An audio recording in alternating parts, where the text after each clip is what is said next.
Hello YouTube. Chachi is back with another great tutorial, and today's tutorial is about how to fix an app that's not available in your app store because this application is not supported or not included in your country.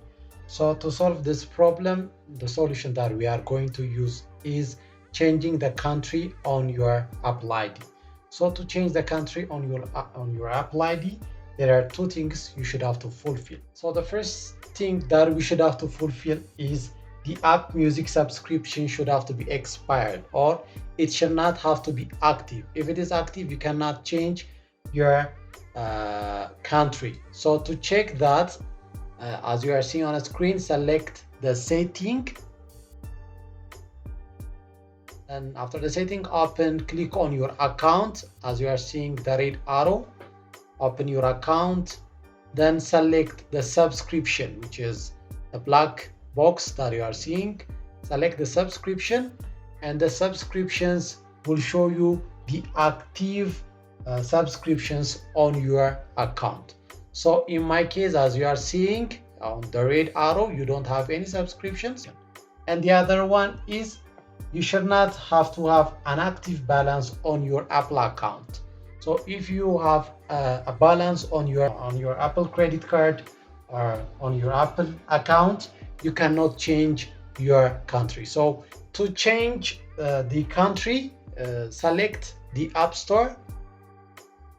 So after you select the App Store, it will open. Then click on your account. As you are seeing the red circle, you will find your account, then click on that and open it.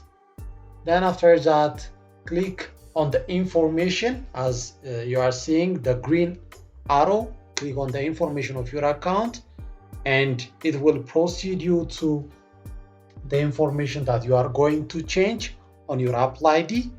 And you will have Apple ID, manage payment in country and region.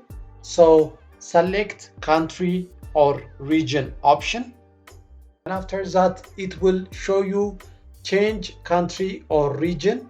So select change country or region.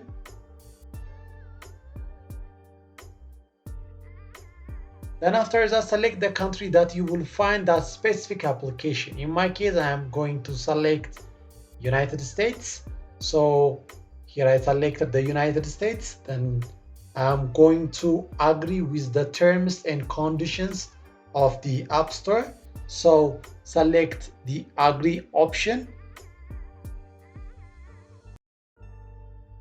And again, Apple Media Service terms and conditions. Again, I will click agree. Then the country selection is done. Then after that, you should have to fulfill your payment method. And the payment method, I'm going to select none, as you are seeing on screen. Then after that, billing name, first name, last name is already inserted. Now I'm going to insert the billing address. So I will insert the street. The first one is required. The second one is optional. Then I will insert city, state, zip, then phone number. Insert all this informations on your Apple ID. So now here I inserted all the billing addresses. So I'm going to click the next option. As you are seeing the green arrow, so click next. Then after that, it will show you this screen, and select done to finish the process. Then after that, you can download any applications on your App Store that you want on that specific country. So if you could not find the country or region option on your App Store, you can also use your setting. So click on the setting. Then after the setting opened, then open your account in the top. As you are seeing the red arrow, then open your account. And after that, select the media and purchase option. Then select the view account option. Then it will provide you again the country and region option. Then you can use the previous steps to change the country and region and also then you can insert the other information and you can download the application that you want. So this is how you can fix on the application that are not available on your country because of geo locked problems. So this is all about for today's video, and if today's video is helpful, please like, subscribe and share to your friends. Thank you for watching. Chachi out.